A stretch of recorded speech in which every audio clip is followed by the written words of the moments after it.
A Mercearia 3M, talvez uma das mais tradicionais casas aqui de São Carlos. E agora eu estou com o Edinho Janduso, que está à frente dessa casa já há muitos anos. Ela tem 62 anos de história e se destaca por produtos gourmet da melhor qualidade e também por vinhos. Hoje o nosso assunto é vinho e carnaval. Será que combinam? Dinir, eu posso tomar um bom vinho no carnaval? Deve, né? Na verdade, as pessoas estão cada vez mais entrando no mundo dos vinhos no carnaval. Então, um vinho que é mais refrescante, né? Vinhos brancos, rosés são os mais procurados, espumantes. Inclusive, tem um vinho agora de verão que é os ice, os espumantes ice. Ice são bebidas espumantes, né? Que tem um teor de, na verdade, um pouco a mais de acidez, que você coloca gelo naquele vinho, naquele espumante. Então o gelo derrete um pouco e aí faz com que a acidez seja mais acessível, mais tranquila, que desça mais redondo. Ele não é um vinho feito para abrir e tomar sem pedras de gelos. Tem que pôr pedras de gelos e eventualmente uma frutinha, e aí você sai para, né, curtir o carnaval, depois volta para a mesa, carrega mais um pouco, mais uma pedrinha de gelo, mais uma frutinha. Rosés são maravilhosos também para o carnaval. Já estão lançando também latas de vinho.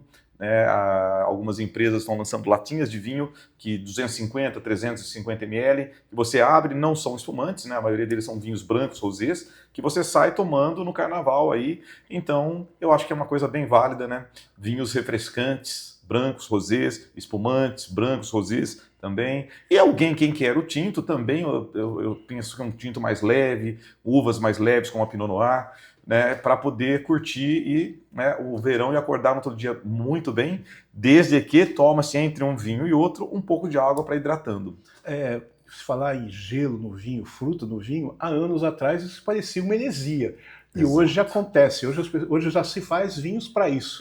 Aí é que está o grande detalhe, a grande pegada, né? Na verdade, os vinhos, quando você coloca gelo e fruta no vinho, é um vinho especial para se fazer isso, né? Fora isso, você vai estragar o vinho, não tenha dúvida. São vinhos feitos com uma acidez mais elevada, para que depois que a água do gelo derrete, torna-se uma coisa bacana. São vinhos programados para isso. Porque geralmente as pessoas no passado colocavam até adoçante no vinho. Você estraga o vinho, né? O vinho tem que ser tomado, qualquer tipo de vinho, tem que ser tomado a uma temperatura ideal para o vinho, e nunca temperatura ambiente, como antigamente se falava, né? Os vinhos, por exemplo, os vinhos espumantes e brancos, eles devem ser tomados de 5, 6 até 8 graus no máximo, né? Os vinhos brancos, tranquilos, sem gás, eu diria que de 8 a 10 graus. E os tintos de 12 até 16, 18 graus. E não importa o que o país que você esteja, se está frio ou não está frio, a bebida tem que ser tomada mais ou menos nessa temperatura. Mais quente ou mais gelada, o álcool vai sobressair, alguma coisa não vai ficar bom, ou seja, muda completamente o vinho se ele não estiver na temperatura ideal. O vinho é uma bebida centenária. Milenar. Milenar. Olha aí. Quer dizer, milhares de anos então, se produz, se bebe vinho. Mas no Brasil, a sensação que a gente tem é que isso chegou há pouco tempo. A gente conhecia os vinhos de mesa, aqueles vinhos mais tradicionais, Sim. vinhos de garrafão, vinhos de colônia.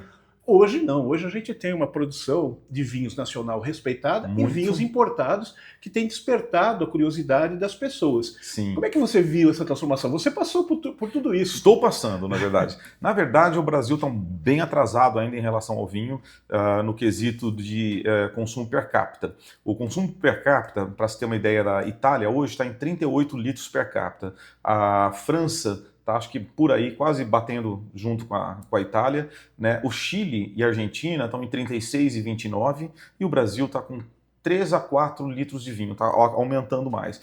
E o pior, ainda no Brasil, desses 4 litros per capita de vinho, 85% desses, 80% a 85%, são vinhos de mesa, o famoso garrafão que você acabou de comentar agora. Então o brasileiro está melhorando bastante. Nada, nós estávamos na pandemia. Na pandemia, o consumo per capita de vinho fino, de uva vinífera, né, era algo em torno de 2,8. Então hoje estamos já chegando nos 3 ponto alguma coisa litros per capita. Então nós já melhoramos muito, mas há de se melhorar muito mais ainda. O brasileiro ainda está batendo firme na tecla dos vinhos de uvas não viníferas, que realmente só no Brasil é chamado de vinho, porque ele não tem a designação fina, né? Não é um vinho fino, é um vinho de mesa comum, e as uvas não são feitas para isso, né? São uvas que a gente compra no supermercado, Niagara, Isabel, Bordeaux, que eles acrescentam, infelizmente, nesses vinhos, muita água, eventualmente até álcool etílico, para poder chegar no vinho. Então é um vinho de péssima qualidade. Mas o Brasil está fazendo vinhos de excelência, importando vinhos e ganhando concursos lá fora, tanto tintos e principalmente os espumantes. Então hoje o Brasil está muito bem de vinhos finos, e o brasileiro está começando a entender cada vez mais a diferença brutal que existe de vinho de uvas viníferas e de vinho de uvas não viníferas. Isso é uma evolução. No caso dos estados brasileiros, o Sul sempre foi uma casa dos vinhos no Brasil, uma referência, até pela influência dos imigrantes. Mas parece que agora o Nordeste, o centro da Bahia, está produzindo vinhos de boa qualidade. Não só Nordeste, centro da Bahia, Vale do São Francisco, enfim, mas Ribeirão Preto está fazendo. São Roque tem a Filosofia, que é uma empresa nova do Grupo Góis.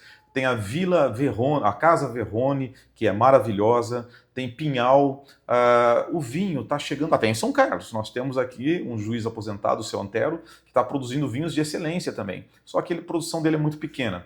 Mas o Brasil inteiro está se descobrindo, inclusive a vinificação com colheita de inverno, que não se existia antes, e é isso que não favorecia muito algumas regiões, e agora é estudar, na verdade, o terroir, o tipo de terra, o tipo de clima, se faz muito calor ou frio na região, fazer um corte, né, no solo para ver o tipo de solo que tem ali, pedregulhoso, argiloso, enfim, e plantar a uva certa. Aqui em São Carlos tentaram plantar a uva Merlot, não deu muito certo, aí agora plantaram Syrah e deu maravilhosamente bem. Então, quer dizer, a gente tem ainda que aprender muito o interior aqui, de todo o Brasil nosso aqui, que tem os terroirs nossos, e começar a expandir. Isso já vem acontecendo e com muita excelência.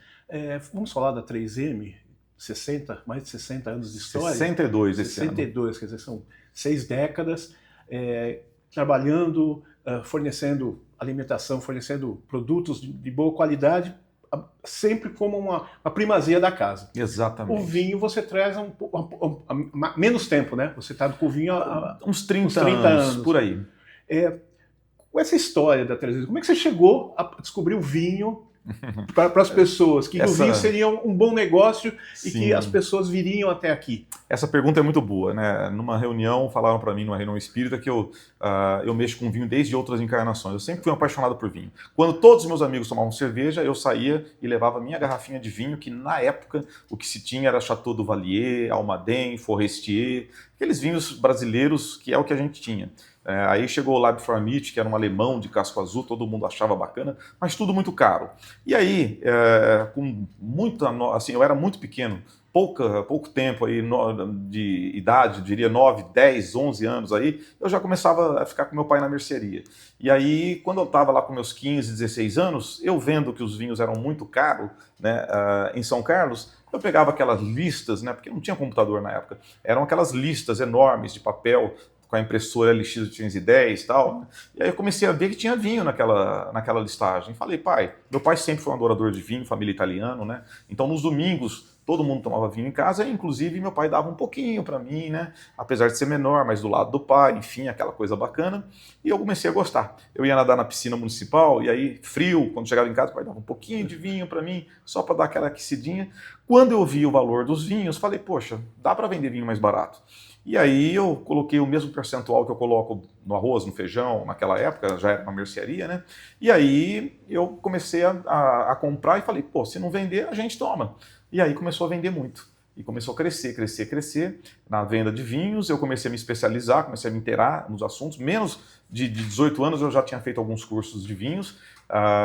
E aí eu comecei a despertar para o mundo das coisas diferentes, porque assim, eu tenho consciência que até hoje eu não sou e não serei, nem tenho essa pretensão de ser o maior. Mas assim, a gente pode ser o melhor dentro daquele tamanho que a gente se predispõe. Então tem que ter muita criatividade. E eu, usando da criatividade, eu comecei a pegar o mundo do vinho, traduzir ele num português mais fácil para as pessoas entenderem. Comecei a fazer muito evento e começamos a crescer não só em vinhos, mas também naquelas coisinhas diferentes, né? Bacana, um produto importado que não tinha muito, né? Para que eu pudesse me diferenciar dos grandes redes de supermercado, sempre dando um atendimento personalizado, uma coisa, né, de família, chamando pelo nome, que afinal de contas temos 62 anos agora, né? Mas começou por aí, foi bem bacana.